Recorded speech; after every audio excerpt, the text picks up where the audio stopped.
situ. Enggak.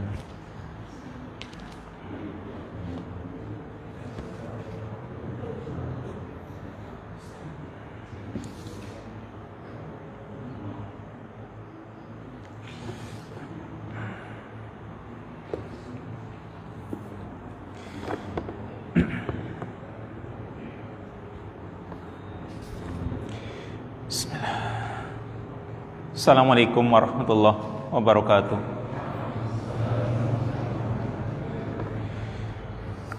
Innal hamdalillah nahmaduhu wa nasta'inuhu wa nastaghfiruh wa na'udzu billahi min shururi anfusina wa sayyiati a'malina. May yahdihillahu fala mudilla lahu wa may yudlil fala hadiya lahu. Asyhadu an la ilaha illallah wahdahu la syarika lahu wa asyhadu anna Muhammadan abduhu wa rasuluh. Allahumma salli wa sallim wa barik ala nabiyyika wa rasulika Muhammadin wa ala alihi wa ashabihi wa man sara ala nahjihi wa ihtada bihadihi wa istanna bi sunnatihi ila yaumil qiyamah. Ikhwani wa akhwati fid din, asallallahu jami'an. Bapak-bapak, ibu-ibu, hadirin sekalian yang semoga senantiasa dimuliakan oleh Allah. Alhamdulillah, pada kesempatan malam hari ini kita bisa bermajelis kembali mengkaji ayat-ayat Allah dan juga hadis-hadis Rasulnya Sallallahu Alaihi Wasallam, yang insyaallah kita kaji kitab yang baru, yaitu kitab yang berjudul Al-Idahat As-Sadidah lil Mawdu'atil Mufidah lil Wa'ti wal Irsyad, yang artinya penjelasan-penjelasan yang lurus untuk maudhu' atau judul-judul yang bermanfaat lil wa'ti wal irsyad, untuk nasihat dan bimbingan, yang ditulis oleh beliau Syekh Mustafa Syekh Ibrahim Haqqi hafizahullahu ta'ala. Ini beliau banyak memberikan kajian di daerah Qasim, dan ini kitab juga pemberian dari teman yang ada di Qasim sana. Beliau memberikan muqaddimah dalam kitab ini yang merupakan isinya maudhu', isinya judul-judul yang berbeda atau tematik-tematik yang ada dalam kitab ini, tema-temanya berbeda-beda. Beliau memberikan muqaddimah dari kitab ini, intinya bahwa di antara kewajiban orang yang Allah Subhanahu wa taala berikan ilmu, orang yang Allah ajarkan ilmu kepadanya, kewajibannya adalah ikut andil dengan ilmu yang dia miliki untuk memberikan nasihat, untuk memberikan bimbingan. Karena dengan orang menyampaikan ilmunya, maka insyaallah akan menjadikan bertambah.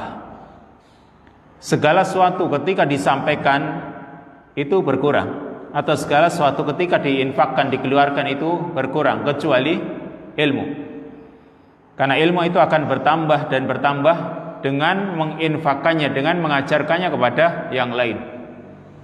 Sebagaimana yang dikatakan oleh penyair Abu Ishaq Al-Albiri rahimahullahu ta'ala, beliau mengatakan yazidu bi kathratil infaqi minhu wa yanqusu in bihi kaffan syadatta. Ilmu itu akan bertambah dengan orang banyak menginfakannya, dan akan berkurang jika tanganmu mengekangnya. Artinya jika kamu tidak mau menyampaikannya kepada yang lain. Atau kalimat sebelumnya beliau mengatakan wa kanzun la takhafu alaihi lisan khafiful hamli yujadu haitsu kunta. Ilmu itu kanzun, harta simpanan yang kamu tidak takut akan adanya pencuri, berbeda dengan harta. Kalau harta, orang punya harta dia takut dicuri oleh orang lain.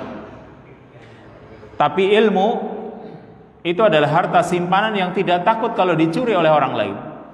Dan ilmu itu khafiful hamli yujadu haitsu kunta, ringan untuk dibawa dan bisa didapatkan kapanpun kamu menginginkannya. Artinya dia akan ada ketika kamu menginginkannya. Makanya beliau mengatakan falau qad dzukta min hulwahu ta'man la asarta ta'alluma wajtahatta.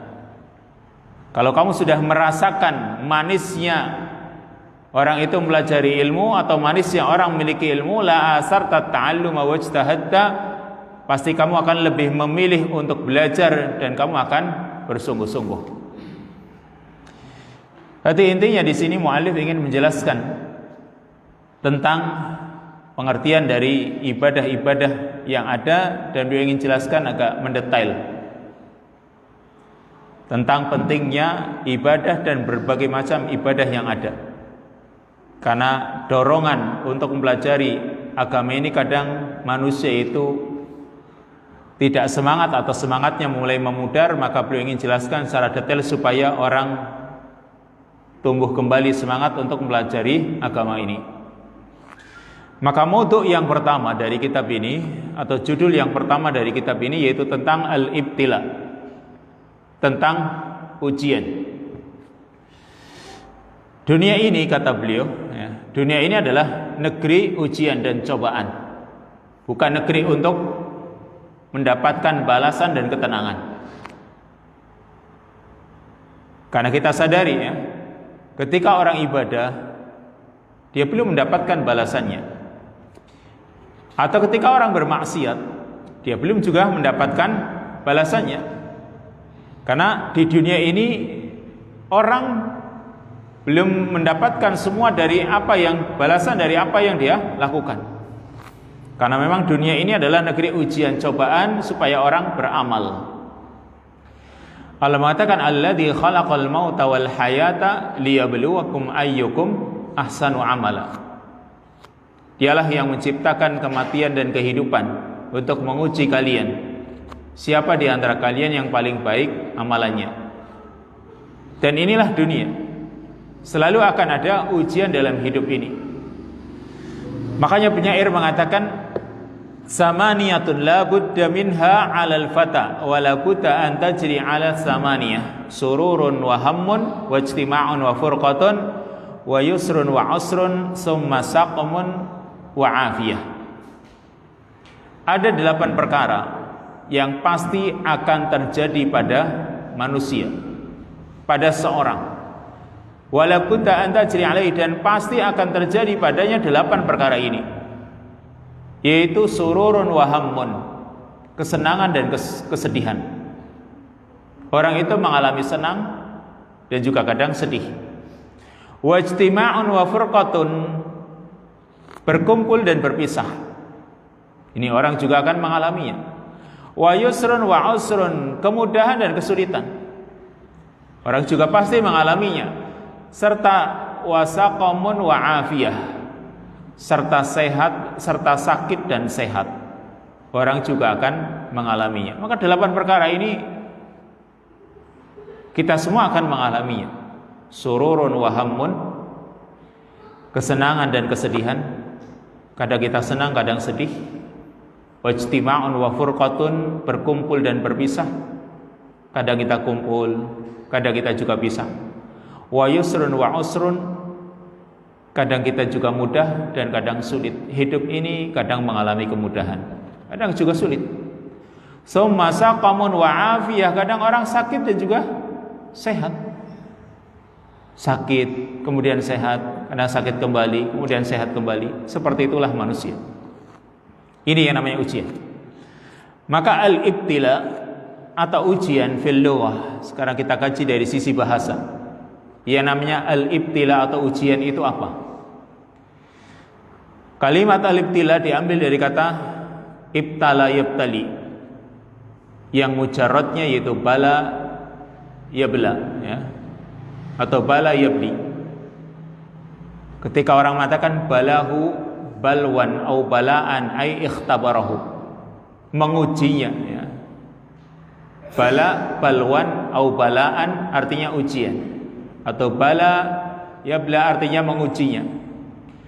Sebagaimana firman Allah Ta'ala dalam surat Al-Anbiya ayat yang ke-35, wa nabluukum bisyarri wal khairi fitnah, dan kami uji kalian dengan kejelekan dan kebaikan, fitnah sebagai ujian. Ini kata nabluukum, artinya kami mengujinya, ya. Ay nakhtabirukum. Wabtala ay ikhtabaro. Nanti kalimat bala atau ibtala artinya ikhtabaro. Sebagaimana firman Allah Ta'ala juga di ayat yang lain, surat Al-Baqarah ayat yang ke-124. Allah mengatakan, wa idibtala Ibrahim rabbuhu bikalimatin. Dan ingatlah ketika Tuhannya Ibrahim menguji Ibrahim. Dan ingatlah ketika Ibrahim diuji oleh Tuhannya bikalimatin, dengan beberapa kalimat. Perhatikan di sini surat Al-Baqarah ayat 124 ini. Allah mengatakan, wa idibtala Ibrahima rabbuhu bikalimatin. Dan ingatlah ketika Ibrahim itu diuji oleh Tuhannya. Di sini didahulukan maf'ul bihnya, yaitu Ibrahim, dan fa'ilnya yaitu Tuhannya diakhirkan. Karena kalimatnya ini kalau dari sisi bahasa, wa idibtala Ibrahim rabbuhu bikalimatin. Maf'ul bihnya yaitu Ibrahim, makanya dia pun di fathah, Ibrahim. Rabbuhu Tuhannya. Ingatlah ketika Ibrahim diuji oleh Tuhannya. Fa'ilnya Tuhannya ini diakhirkan. Dan di dalam kaidah lughawiyah, ketika maf'ul bih itu didahulukan tentu karena lil ihtimam, perlu perhatian. Artinya ya, ujian yang Allah berikan kepada Nabi Ibrahim itu perlu diperhatikan, yaitu Allah Subhanahu wa ta'ala mengujinya bikalimatin, dengan kalimat-kalimat. Kata Ibnu Katsir tentang kalimat-kalimat yang menjadi ujian bagi Nabi Ibrahim alaihissalam, yaitu kalimat-kalimat yang berisi perintah dan larangan, yang dengan kalimat-kalimat tersebut Allah Subhanahu wa ta'ala jadikan beliau sebagai pemimpin manusia yang diikuti, yang diteladani, yaitu dalam perkara-perkara tauhid. Ini kalimat ibtala, wa idibtala bermakna ikhtabaro. Maka al-mubtali juga artinya al-mukhtabir. Allah mengatakan dalam surat Al-Baqarah pula ayat yang ke-249, innallaha mubtaliikum binaharin faman syariba minhu falaysa minni wa man lam yat'amhu fa innahu minni illa man ikhtarafa ghurfatan biyadihi. Sesungguhnya Allah mubtaliikum, telah menguji kalian, binaharin, dengan adanya sungai. Ini ucapan Raja Talut atau ucapan ya Talut kepada kaumnya setelah diangkat menjadi pemimpin Bani Israel. Setelah dia diangkat menjadi pemimpin, maka dia mengatakan, innallaha mubtaliikum binahar. Sesungguhnya Allah mubtaliikum, menguji kalian binaharin, dengan adanya sungai. Faman syariba minhu falaysa minni, maka barang siapa yang meminum dari air sungai itu, maka dia bukan termasuk golonganku. Wa man lam yat'amhu, dan barang siapa yang tidak meminumnya, fa innahu minni, maka sungguh dia termasuk golonganku. Illa man ikhtarafa ghurfatan biyadihi, kecuali orang yang hanya menciduknya dengan cidukan, dengan sekali cidukan dengan tangannya. Artinya di sini dari sisi bahasa pula kalimat mubtaliikum bermakna mukhtabirukum. Dan juga al-bala. Al-bala itu sendiri artinya ujian. Allah Subhanahu wa ta'ala mengatakan dalam surat As-Saffat ayat yang ke-106, inna hadza lahuwal bala'ul mubin. Sesungguhnya ini adalah ujian yang nyata. Ini sebagai isyarat yang ditujukan oleh Allah Azza wa Jalla kepada Nabi Ibrahim setelah Allah Subhanahu wa ta'ala perintahkan Nabi Ibrahim untuk menyembelih anaknya yang masih muda belia, yaitu Nabi Ismail alaihi wassalam, yang Allah sebutkan ya, di dalam surat As-Saffat. Itu Nabi Ibrahim mengatakan kepada anaknya, "Ya bunayya inni ara fil manami anni adbahuka fanzur madza tara." Dan seterusnya sampai kalimat inna hadza lahuwal bala'ul mubin. Intinya ini semua tadi dari sisi bahasa. Kalimat bala yablu atau ibtala yabtali, kemudian juga mubtali. Ini semua artinya adalah ujian. Tadi semua itu dari sisi bahasa. Nah, sekarang lanjut dari sisi istilah. Yang namanya ujian menurut istilah syariat yaitu al-ikhtibaru wa yakunu bil khairi wasyarr, yaitu ujian yang bisa terjadi dengan kebaikan atau kejelekan. Sebagaimana yang Allah katakan tadi di surat Al-Anbiya ayat yang ke-35, wa nabluukum bisyarri wal khairi fitnah, dan kami uji kalian dengan kejelekan dan kebaikan. Fitnah itu sebagai ujian. Berarti ini yang namanya ujian. Yang namanya ujian itu bukan cuma musibah, tapi yang namanya nikmat juga ujian. Ini yang namanya ujian, yakunu bil khairi wasyarr, bisa terjadi dengan kebaikan dan juga kejelekan. Ada kaya, ada miskin, ada kuat, ada lemah, ada hidup, ada mati. Itu semua ujian. Jadi jangan orang mengira kalau kaya itu bukan ujian, kalau dia kuat itu bukan ujian, lemah baru dia menganggap ujian. Tidak. Dengan semua itu Allah Subhanahu wa taala menguji dengan kebaikan dan kejelekan. Allah sudah menyatakannya. Bahkan kalimat yang semisal ini, wa nabluukum bisyarri wal khairi fitnah, Allah ulang-ulang. Bahkan kadang dibalik, wa nabluukum bil khairi wasyarr, kami uji kalian dengan kebaikan dan kejelekan.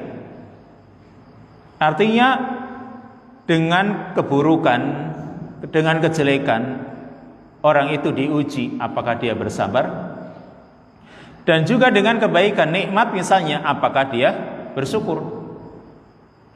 Yang masing-masing orang akan mendapatkan balasan. Orang yang bersabar atau tidak bersabar, dia akan mendapatkan balasannya. Orang yang ketika mendapatkan nikmat, apakah dia bersyukur atau tidak bersyukur, dia juga akan mendapatkan balasannya. Yang kata mu'alif, sebenarnya ujian dengan kebaikan itu lebih berat. Ujian dengan kenikmatan itu lebih berat. Kenapa? Karena banyak orang yang sabar dengan ujian sakit, ujian lemah dan lain sebagainya, tapi tidak sabar atau dia tidak bersyukur dengan ujian sehat dan kemampuan. Jadi orang kadang diuji dengan sakit, dengan kelemahan dalam dirinya, dia sabar. Tapi ketika Allah berikan ujian kepadanya berupa sehat dan kemampuan, ternyata dia tidak selamat dari ujian tersebut. Misalnya begini, kadang orang itu pengen ibadah. Kapan? Ketika lagi sakit. Ketika lagi sakit, ketika orang itu nggak mampu, ya, dia pengen ibadah. Tapi giliran sehat, nggak ada semangat. Ini berarti, ya, ketika dia diuji dengan kebaikan atau dengan kenikmatan, dia nggak lulus. Makanya Allah mengatakan dalam surat Al-A'raf ayat yang ke-168, wa balawnahum bil hasanati was sayyi'at la'allahum yarji'un, dan kami uji mereka dengan kebaikan dan kejelekan, la'allahum yarji'un, agar mereka kembali. Berarti adanya nikmat, adanya musibah itu supaya manusia mau kembali kepada Allah Subhanahu wa taala. Yang sebenarnya yang jadi permasalahan itu bukan ujian itu sendiri, tapi bagaimana setelah ujian. Apakah orang itu sukses menghadapi ujian berupa kebaikan atau keburukan tersebut? Apakah dia sukses atau tidak? Itu yang terpenting ketika orang menghadapi ujian. Dan termasuk sunnatullah, di antara sunnatullah, Di antara ketetapan yang Allah tetapkan pada makhluknya, semua orang itu dalam hidup menghadapi ujian. Kadang Allah Subhanahu wa ta'ala berikan adanya kesulitan dalam hati manusia, yang dengannya ternyata Allah Subhanahu wa ta'ala tinggikan derajatnya. Allah Subhanahu wa ta'ala hapus kesalahan-kesalahannya. Tapi perlu disadari dalam diri kita bahwasanya jangan sampai kita itu menantang Allah Subhanahu wa ta'ala untuk memberikan ujian kepada kita. Tapi tugas kita itu selalu mohon keselamatannya dan rahmatnya.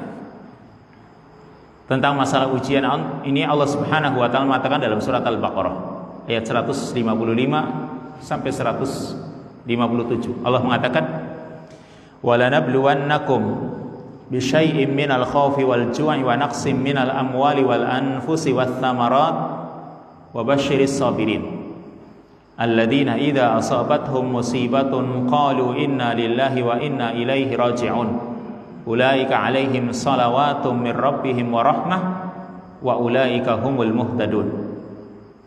Kata Allah, "Walanabluwannakum," dan sungguh kami benar-benar akan menguji kalian dengan sedikit dari ketakutan, walju' kelaparan, wa naqsim minal amwali wal anfusi wath thamarat, dan dikurangi harta, jiwa dan buah-buahan, wa basyiris sabirin, dan sampaikan berita gembira kepada orang-orang yang sabar. Siapa mereka? Alladzina idza asabathum musibah, yaitu orang-orang yang ketika tertimpa musibah qalu, mereka mengatakan inna lillahi wa inna ilaihi raji'un. Sesungguhnya kami hanyalah milik Allah dan sesungguhnya kami akan kembali kepadanya. Ini salah satu hikmah Allah Subhanahu wa ta'ala berikan ujian kepada kita, terutama musibah, ya, yaitu untuk mewujudkan makna penghambaan diri kita kepada Allah Subhanahu wa ta'ala, atau ubudiyah lillah. Kita itu ketika diuji oleh Allah Subhanahu wa ta'ala dan kita itu sulit untuk keluar dari ujian, kita itu menundukkan diri kepada Allah. Kita katakan inna lillahi wa inna ilaihi raji'un. Sesungguhnya kita itu milik Allah dan kita akan kembali kepadanya. Ini berarti orang menunjukkan ubudiyahnya dia, penghambaan dirinya dia kepada Allah Subhanahu wa ta'ala. Ini salah satu hikmah tujuan Allah Subhanahu wa ta'ala berikan ujian kepada kita, supaya kita itu menghambakan diri. Karena kita nggak mampu menghadapinya, otomatis kita akan menundukkan diri kita kepada Allah Subhanahu wa ta'ala, agar yang kita hadapi itu kita bisa keluar darinya. Kalau itu musibah misalnya, kita itu bisa keluar darinya dengan kita memohon kepadanya. Makanya kita katakan inna lillahi wa inna ilaihi raji'un.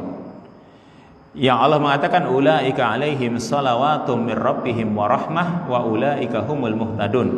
Mereka itulah orang-orang yang akan mendapatkan salawat dari Tuhan mereka, keberkahan yang sempurna dan rahmat, wa ulaika humul muhtadun, dan mereka itulah orang-orang yang mendapatkan petunjuk.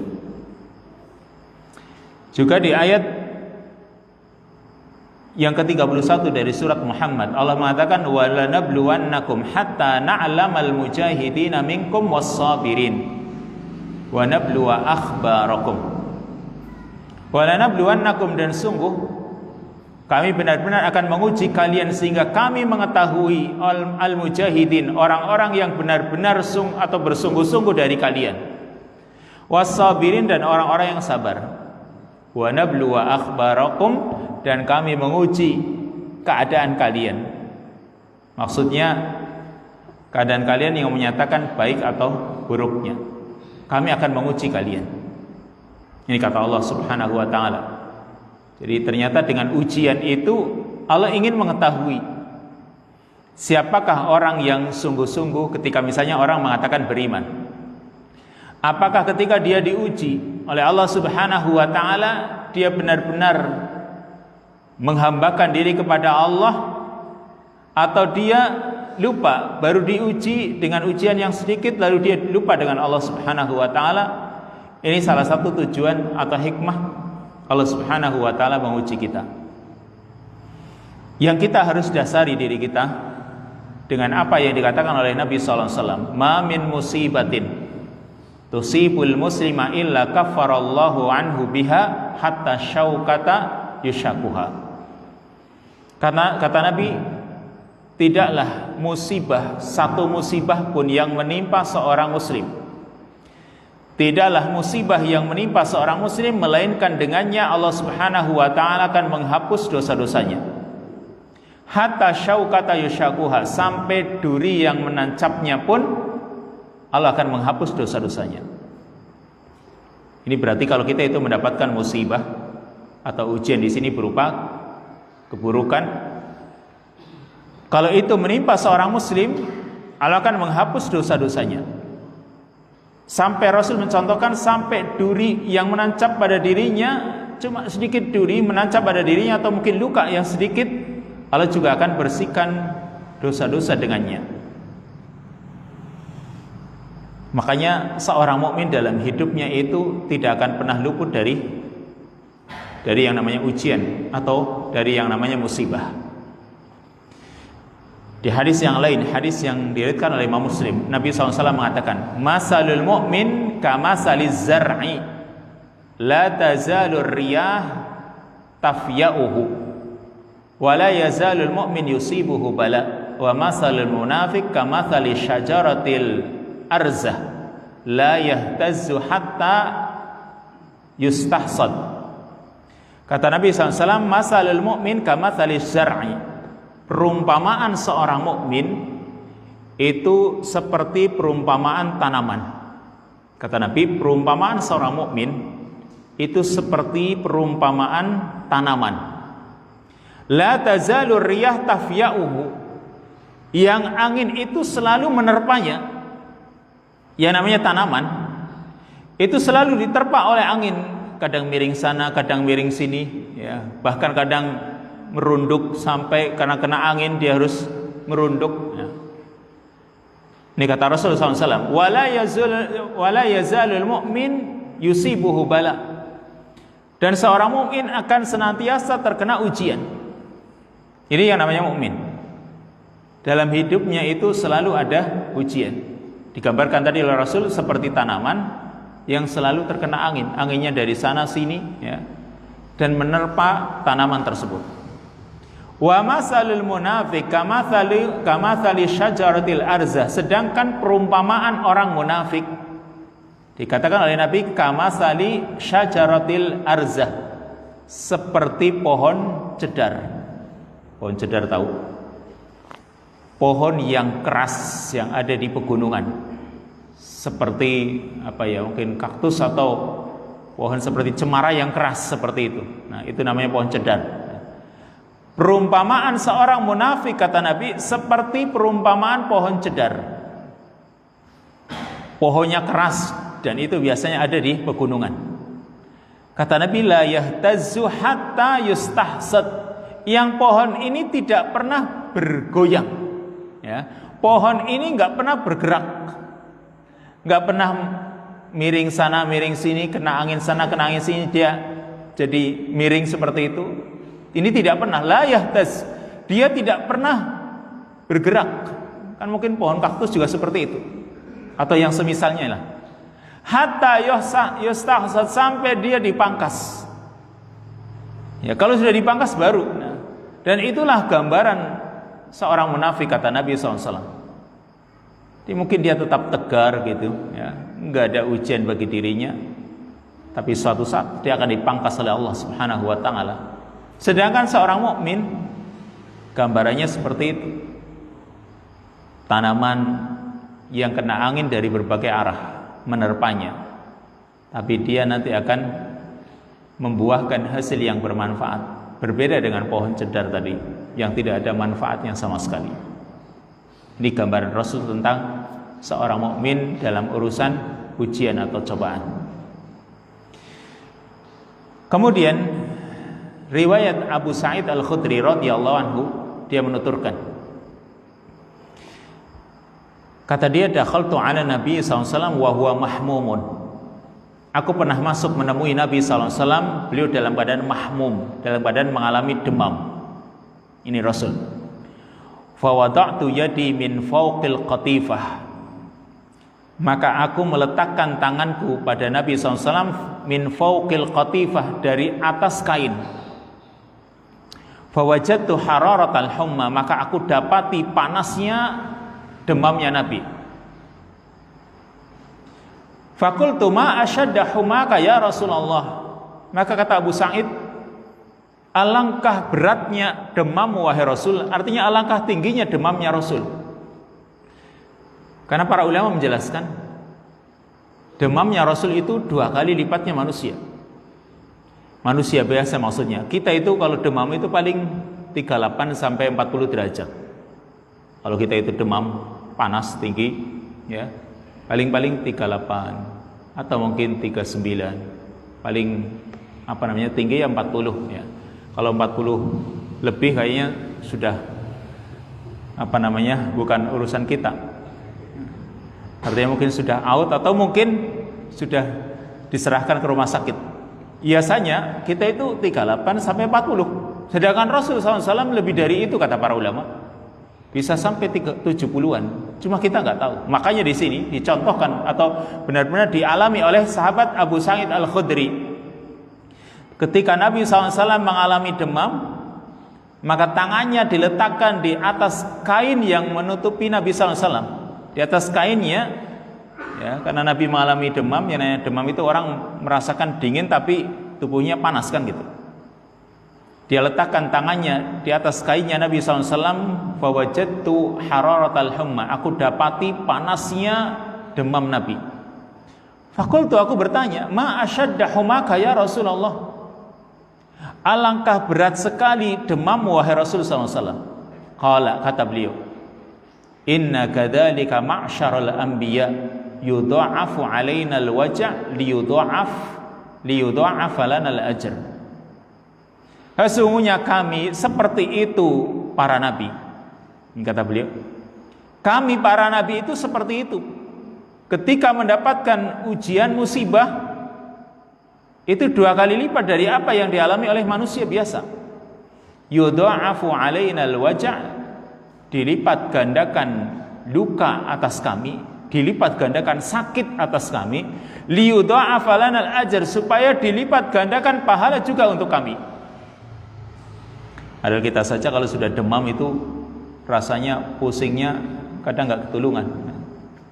Rasanya pusing sekali. Itu saja baru paling sekitar 39 atau mungkin ya mentok 40 kan gitu. Sudah seperti itu. Bagaimana Rasul SAW dan juga para nabi yang lain, dilipat gandakan sakit atas mereka, tapi juga untuk dilipat gandakan pahala atas mereka. Qala, maka Abu Sa'id mengatakan, fakultu ya Rasulullah ayyun nasi asyaddu bala'an. Maka Abu Sa'id bertanya kepada Rasulullah SAW, wahai Rasulullah, siapakah manusia yang paling berat ujiannya? Qala, beliau menjawab, al-anbiya, para nabi. Ini para nabi ujiannya paling berat. Qultu, kemudian aku bertanya lagi, summa man, kemudian siapa lagi wahai Rasul? Qala, beliau menjawab, summa salihun.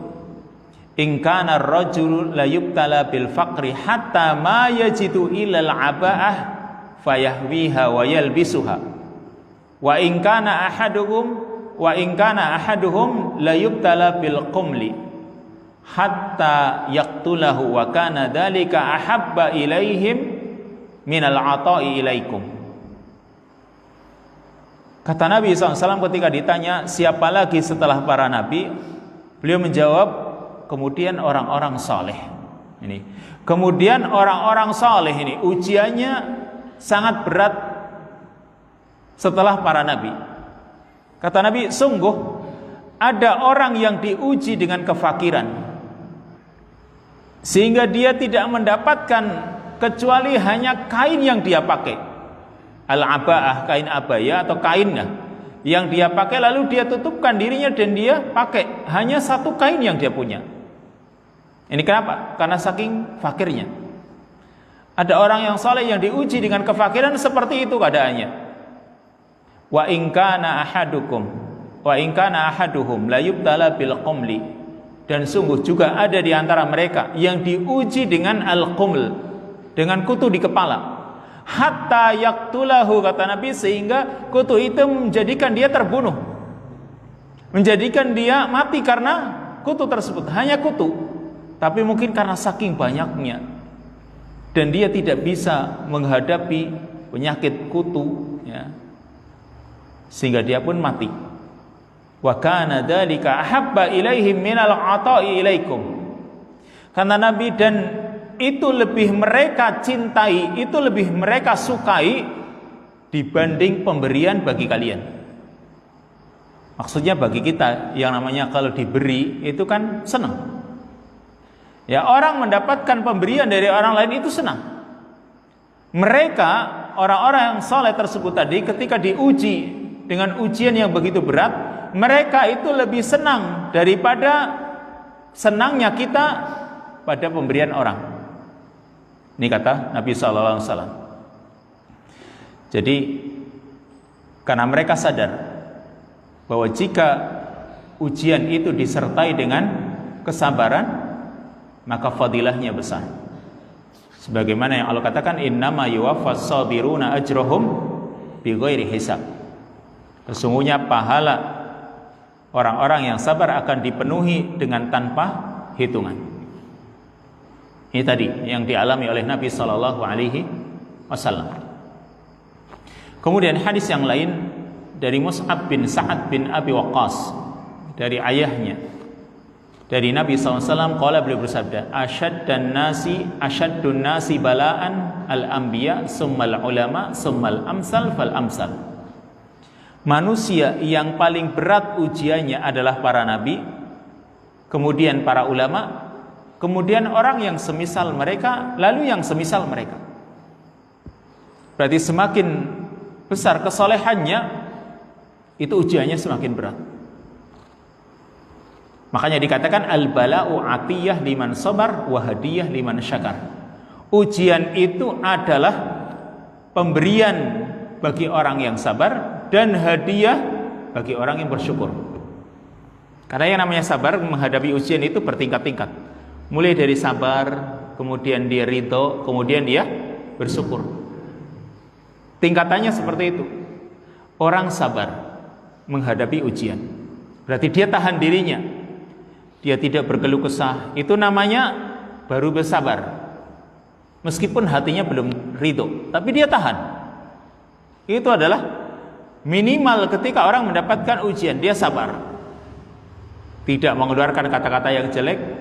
Juga anggota badannya dia tahan dari melakukan hal-hal yang tidak disukai oleh Allah dan Rasulnya.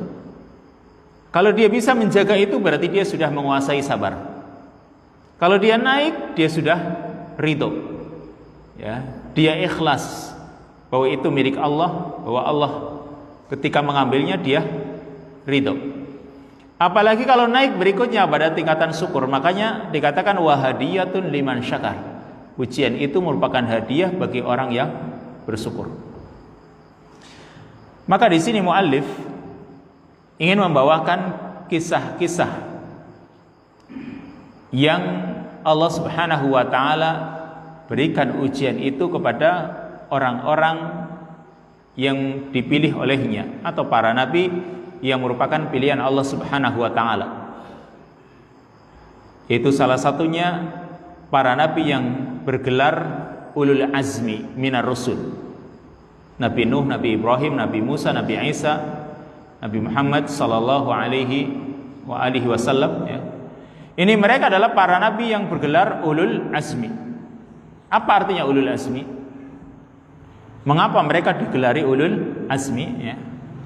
Ulul azmi, al-azm itu artinya kemauan kuat. Azm, ya, artinya kemauan kuat. Karena mereka terbedakan dari yang lain dengan kemauan kuat yang ada dalam hati mereka. Mereka itu punya cita-cita yang tinggi, kemauan yang kuat untuk berdakwah, untuk menyampaikan ilmu, serta bersabar menghadapi berbagai rintangan gangguan di jalan Allah Subhanahu wa taala, dan mereka tegar menghadapi berbagai kebatilan. Itulah makna dari ulul azmi. Orang yang memiliki tekad yang kuat, kemauan yang kuat. Karena mereka punya kemauan yang kuat dalam diri mereka, bagaimana dakwah ini bisa tersampaikan. Kalau kita kan, kalau orang mau mendengarkan ya silahkan, enggak ya enggak apa-apa. Kalau mereka punya kemauan, bagaimana orang itu bisa mendengar dakwah dan terus berusaha. Itulah para ulul azmi. Kemudian ketika ada rintangan, gangguan, mereka sabar dan tetap tegar menghadapi berbagai macam kebatilan. Itulah para ulul azmi. Dan salah satu contohnya di sini adalah sahabat Nabi yang bernama Nabi Musa alaihissalam. Dikatakan di sini, fa Musa dzaqal amrain. Nabi Musa itu merasakan dua perkara besar, yaitu menghadapi fitnah kekuasaan dan kekayaan. Menghadapi fitnah kekuasaan yaitu Fir'aun, puncak kekuasaan saat itu, dan juga puncak kekayaan yaitu yang dimiliki oleh Qarun. Maka dia menghadapi dua fitnah besar. Dzaqal amrain, dia merasakan dua perkara ini. Dan dia adalah Rasulut Tauhid, Rasul yang berusaha menegakkan Tauhid ini dan berusaha menjelaskan Tauhid ini seperti matahari yang bersinar di tengah musim semi. Artinya kalau musim semi, matahari itu bersinar begitu cerah. Seperti itulah dakwahnya Nabi Musa alaihissalam ketika beliau sampaikan kepada orang-orang yang menjadi musuh Allah. Salah satunya Fir'aun. Nabi Musa mengatakan, atau Fir'aun bertanya kepada Nabi Musa, qala faman rabbukuma ya Musa. Fir'aun bertanya, faman rabbukuma, ya, faman rabbukuma ya Musa. Siapakah Tuhan kalian berdua wahai Musa? Maksudnya Nabi Musa dan Nabi Harun yang waktu itu menemui Fir'aun. Qala, maka Nabi Musa menjawab, Rabbuna alladhi a'ta kulla syai'in khalqahu summa hada. Tuhan kamilah yang telah memberikan segalanya, khalqahu, penciptaannya. Artinya dia yang menciptakan segalanya. Summa hada, kemudian Allah berikan petunjuk. Artinya menciptakan segalanya, dialah Allah Subhanahu wa taala, yang itu tidak bisa dilakukan oleh Fir'aun. Ini dari sisi perdebatan yang ada dalam dakwah Nabi Musa ketika menghadapi Fir'aun itu luar biasa. Nabi Musa ternyata Allah Subhanahu wa taala berikan wahyu ketika menghadapi ucapan-ucapan Fir'aun. Yang Fir'aun itu ketika misalnya bertanya ini tadi, siapakah Tuhanmu wahai Musa? Maka Nabi Musa menjawab dengan jawaban yang tidak bisa ditolak oleh Fir'aun, yang Fir'aun itu sendiri dia tidak bisa membantahnya, mati kutu istilahnya. Dan banyak sekali kalimat-kalimatnya di dalam ayat-ayat Allah Subhanahu wa taala. Lalu salah satu ujian yang dihadapi oleh Nabi Musa ketika menghadapi Qarun di sini disebutkan oleh ahlu tafsir, atau ada sebuah kisah yang disebutkan oleh ahlu tafsir wa ahlu tarikh, yaitu ata Qarun bikanzin adzim wa qala limra'atin da'irah. Qarun dia memiliki harta simpanan yang besar dan dia ingin menghalangi dakwahnya Nabi Musa alaihissalam. Maka dia mengatakan kepada seorang wanita yang cabul, da'irah, wanita pelacur. Dia mengatakan kepada wanita tersebut, idza ijtama'an nas wa qama Musa khatiban faqumi wabki wa mazzaki thawbaki wa shaddi sya'raki wa aqsimi anna Musa zana biki.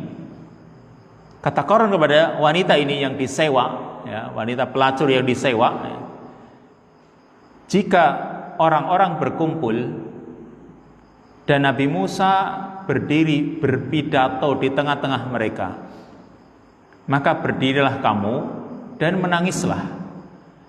Lalu sobeklah bajumu dan ikatlah rambutmu dan bersumpahlah bahwa Nabi Musa telah berzina denganmu. Ini makarnya Qarun. Jika orang-orang berkumpul dan Nabi Musa berkhutbah di tengah-tengah mereka, maka kamu berdirilah dan menangislah. Lalu sobek bajumu, ikat rambutmu, dan bersumpahlah bahwa Nabi Musa telah berzina denganmu. Ya.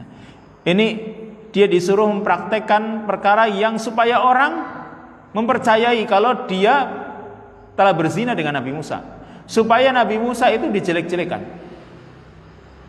Dan betul, waqamal jam'u waqama Musa yatakallamu 'anit tauhid wal iman.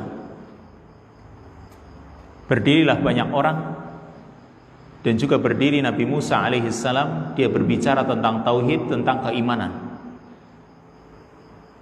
Dan Qarun ingin mencemarkan nama baiknya, ingin menodai dakwahnya alaihissalam, dan ingin menodai manhajnya, supaya orang-orang tidak percaya kepadanya. Maka dia pun memulai aksinya ini. Tapi Allah Subhanahu wa ta'ala mengatakan, wa ya'ballahu illa ayyutimma nurahu. Allah itu tidak ingin kecuali menyempurnakan cahayanya. Kalau Allah Subhanahu wa ta'ala menginginkan agar cahaya Allah sempurna, tidak ada seorang pun yang menghalanginya. Karena nuruhu, yang namanya cahaya, cahaya Allah. Risalahnya Allah. Rasulnya Allah. Ya. Dan manhaj, metode yang dibawa oleh para rasul, ya juga metode Allah Subhanahu wa ta'ala. Maka Nabi Musa pun berdiri berbicara. Tiba-tiba ada suara tangis yang tinggi, artinya ada suara tangisan yang terdengar. Dan tangisan itu adalah tangisan seorang wanita yang menampar wajahnya. Jadi betul yang dilakukan, ya. Setelah orang perempuan tadi disuruh oleh Qarun yang tadi untuk menjelek-jelekkan Nabi Musa, supaya orang itu tidak percaya lagi sama Nabi Musa. Wanita ini pun berdiri menangis dan menampar-nampar wajahnya, ya, menunjukkan seorang seperti menyesali apa yang dia lakukan, sehingga orang pada percaya pada wanita ini, sehingga mereka menolak ajarannya Nabi Musa alaihissalam. Tapi dikatakan oleh mu'allif, ini adalah makar atau tipu daya yang hina. Ini adalah kedustaan yang dilakukan oleh orang-orang yang bersuara sumbang, ya, orang-orang yang heket, orang-orang yang dengki kepada Islam, orang-orang yang dengki kepada ulama Islam, orang-orang yang dengki dengan para dai Islam. Ketika seperti itu, sakata Musa, Nabi Musa pun diam. Wal tafata ilal mar'ah fatal'atham wa baka. Ya, Nabi Musa menoleh kepada wanita tersebut dan Nabi Musa pun menangis. Ini Nabi Musa alaihissalam, ya. Apakah hanya Nabi Musa saja yang Allah utus dengan membawa risalah melakukan perbuatan seperti ini? Nabi Musa alaihissalam berdiri, dia menangis, dan dia menyadari ini adalah ujian. Maka farafa asahu wa waqafa amamal mar'ah. Nabi Musa mengangkat tongkatnya dan berdiri di hadapan wanita tersebut, dan Nabi Musa bertanya, as'aluka billadhi syaqqal bahra li afa'alti dzalik. Kata Nabi Musa bertanya kepada wanita ini, aku bertanya kepadamu atas nama Zat yang telah membelah lautan untukku, yaitu Allah Subhanahu wa ta'ala. Afa'alti dzalik, apakah kamu melakukan hal itu kepadaku, ya? Apakah kamu melakukan hal itu betul-betul denganku? Qalat, dia pun mengatakan la, tidak. Summa bayyanat amroha, kemudian akhirnya dia menjelaskan perkaranya. Ini, ya, orang ingin menjelek-jelekan Nabi Musa alaihissalam dengan berbagai makar, dengan berbagai cara tipu daya, bagaimana dakwahnya Nabi Musa bisa dihentikan. Maka Allah Subhanahu wa ta'ala mengatakan dalam surat Al-Ahzab ayat yang ke-69, ya ayyuhalladzina amanu la takunu kalladzina adaw Musa fabarra'ahu Allahu mimma qalu wa kana indallahi wajiha. Hai orang-orang yang beriman, janganlah kalian itu seperti orang-orang yang menyakiti Nabi Musa. Fabarra'ahu Allahu mimma qalu, maka Allah membersihkannya dari apa yang mereka katakan.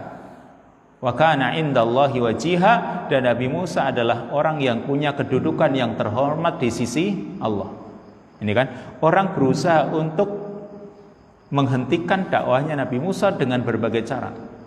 Dicaci makilah, dijelek-jelekan. Tapi Allah Subhanahu wa taala berkeinginan lain. Tinggal dia sabar atau tidak. Dan Nabi Musa di sini sabar menghadapi ujian yang ada. Maka seperti itu. Ini merupakan contoh bagi para duat, bagi para dai, bagi orang-orang yang menyebarkan dakwah. Ketika menghadapi tekanan-tekanan yang seperti itu, dia harus tabah sebagaimana Nabi Musa. Juga Nabi Yusuf alaihissalam, ya, ketika Nabi Yusuf dituduh, Nabi Yusuf ini terjadi sebelum Nabi Musa, karena Nabi Yusuf merupakan keturunan pertama dari Israel atau Nabi Yakub. Jadi Nabi Yusuf datang sebelum Nabi Musa alaihissalam. Dia juga dituduh telah berbuat zina dengan Imra'atul Aziz. Mereka menuduh Nabi Yusuf telah berzina dengan Imra'atul Aziz sehingga dia pun dipenjara. Maka dia katakan, Rabbi qala rabbi sijnu ahabbu ilayya mimma yad'unani ilaih. Dia mengatakan, wahai Rabbku, penjara lebih aku sukai dari apa yang mereka serukan, dari apa yang mereka ajak. Yang mereka ajak adalah kemaksiatan, dan itu tidak aku sukai. Maka penjara lebih aku sukai, kata Nabi Yusuf alaihissalam. Maka dia pun tinggal di penjara itu selama 7 tahun. Ya, dia tinggal di penjara selama 7 tahun. Dan Allah Subhanahu wa taala Maha tahu bahwasanya Nabi Yusuf adalah orang yang jujur, orang yang mukhlis, orang yang ikhlas. Maka Allah Subhanahu wa taala pun selamatkan dia, dan Allah berikan kekuasaan kepadanya di muka bumi ini. Kenapa? Karena dia sabar menghadapi ujian. Jadi as-subhu qarib, atau Allah mengatakan alaysa subhu biqarib, bukankah waktu subuh itu dekat? Artinya cahaya yang terang di waktu subuh di pagi hari itu dekat. Maka seperti itu pula, ya, bagi orang-orang yang ingin menegakkan kebenaran, as-subhu qarib, waktu subuh itu dekat. Tinggal orang itu bersabar menghadapi gelapnya malam, sebentar lagi juga subuh. Maka Nabi Yusuf alaihissalam dengan pendidikan yang memang dia dapatkan, dia dididik di atas syariat Allah, di atas akhlak yang tinggi, dan dia mengamalkan syariat tersebut. Maka dengannya dia perbaiki dunia ini, bumi ini, dan dengannya tegak pula segala urusan yang baik di dunia ini. Maka orang harus meniru manhajnya Nabi Yusuf alaihissalam. Tapi kadang banyak orang malah bertentangan, malah, ya, yang namanya perzinaan itu malah menjadi bahan yang diperjualbelikan, padahal harusnya ditinggalkan. Ini contoh Nabi Musa, kemudian Nabi Yusuf alaihissalam, kemudian satu lagi yaitu Nabi kita Muhammad sallallahu alaihi wasallam. Beliau hidup dengan beragam tuduhan, dengan keraguan-raguan yang ditebarluaskan oleh orang-orang kafir dan orang-orang munafik. Beliau mengalami rasa sedih, rasa susah kira-kira setahun penuh, 1 bulan penuh, ya, syahrun kamilan. Beliau mengalami kesedihan ini selama 1 bulan, yang itu tidak dirasakan oleh yang lain. Yaitu ketika orang-orang munafik atau orang-orang Quraisy, dan yang menjadi pengekornya adalah orang-orang Yahudi, mereka menyebarluaskan berita tentang keluarga Nabi SAW, yaitu istri beliau, Aisyah radhiyallahu anha, dituduh telah berzina dengan Safwan ibnul Mu'attal. Maka demi Allah, ya, ibunda kita yaitu Aisyah radhiyallahu anha as-Shadiqah bintu Shadiq.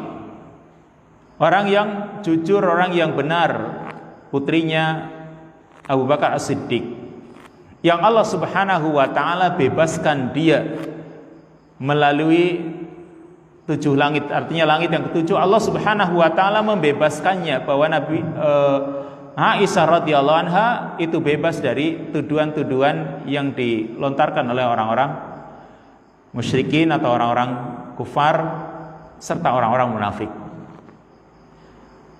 Allah Subhanahu wa taala mengatakan dalam surat Ghafir ayat yang ke-51, "Inna lanansuru rusulana walladzina amanu fil hayatid dunya wa yauma yaqumul ashhad." Sesungguhnya kami benar-benar akan menolong para rasul kami dan orang-orang yang beriman di dalam kehidupan dunia ini, wa yauma yaqumul ashhad, dan di hari ketika terjadi atau bangkit para saksi. Ketika datangnya para saksi, maka kami juga akan menolong para rasul kami dan orang-orang yang beriman. Wasbir wa ma sabruka illa billah, dan bersabarlah, dan kesabaranmu tidak lain kecuali hanya kepada Allah Subhanahu wa taala. Nih, Rasul sallallahu alaihi wasallam bersabar menghadapi tuduhan-tuduhan tersebut, dan ini ujian. Ini ujian yang orang kalau keluar dari ujian, maka ketenangan yang didapatkan dan pahala yang besar menantinya nanti di akhirat. Tapi syaratnya harus bersabar. Allah mengatakan dalam surat As-Sajdah ayat yang ke-24, "Wa ja'alna minhum a'immatan yahduna bi amrina lamma sabaru wa kanu bi ayatina yuqinun." Dan kami jadikan di antara mereka para pemimpin yang mendapatkan petunjuk dengan perintah kami, lamma sabaru, ketika mereka bersabar, wa kanu bi ayatina yuqinun, dan mereka yakin dengan ayat-ayat kami. Ini kuncinya, sabar dan yakin. Makanya Syekhul Islam Ibnu Taimiyah mengatakan, bisabri wal yakini tunalu al-imamah fid din. Dengan sabar dan yakin, maka orang akan mendapatkan kepemimpinan dalam agama. Beliau menukil dari kalimat yang ada dalam ayat ini, wa ja'alna minhum a'immatan yahduna bi amrina lamma sabaru wa kanu bi ayatina yuqinun. Dan kami jadikan di antara mereka para pemimpin yang mendapatkan petunjuk dengan perintah kami setelah mereka bersabar dan mereka yakin dengan ayat-ayat kami. Ini Rasul sallallahu alaihi wasallam. Beliau selama sebulan penuh menunggu wahyu dari langit, karena memang beliau manusia biasa. Ketika ada fitnah tuduhan tentang istri beliau Aisyah radhiyallahu anha, beliau memang tidak tahu menahu. Bukan berarti beliau itu mengetahui perkara gaib sehingga tahu siapa yang bersalah. Beliau tidak tahu menahu. Makanya beliau menunggu wahyu dari langit, dari Allah Subhanahu wa taala. Dan akhirnya kelapangan pun Allah berikan kepada beliau. Allah Subhanahu wa taala bersihkan beliau dan keluarganya dari tuduhan yang dituduhkan oleh orang-orang munafik atau orang-orang kufar Quraisy. Dan Allah Subhanahu wa taala berikan itu, Allah turunkan ayatnya dalam surat An-Nur ayat yang ke-11 dan 12. Innal ladzina ja'u bil ifki usbatum minkum la tahsabuhu syarran lakum bal huwa khairul lakum likulli imri'in minhum maktasaba minal ism walladzi tawalla kibrahu minhum lahu adabun adzim. Sesungguhnya orang-orang yang datang membawa berita palsu, al-ifk, ya, berita palsu, usbatun minkum, mereka itu kelompok dari kalian. Jadi mereka juga orang-orang yang mengaku beriman, mengaku muslim, yang menyebarluaskan berita dusta tentang ibunda Aisyah radhiyallahu anha. Kata Allah, la tahsabuhu syarral lakum, jangan kalian mengira itu kejelekan untuk kalian, bal huwa khairul lakum, akan tapi itu kebaikan untuk kalian. Likulli imri'in minhum maktasaba minal ism, masing-masing orang itu akan mendapatkan dosa sesuai yang dia usahakan.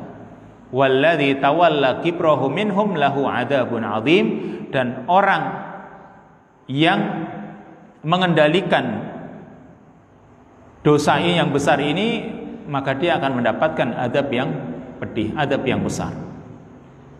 Ini yang namanya ujian-ujian yang dihadapi oleh para nabi dan para rasul.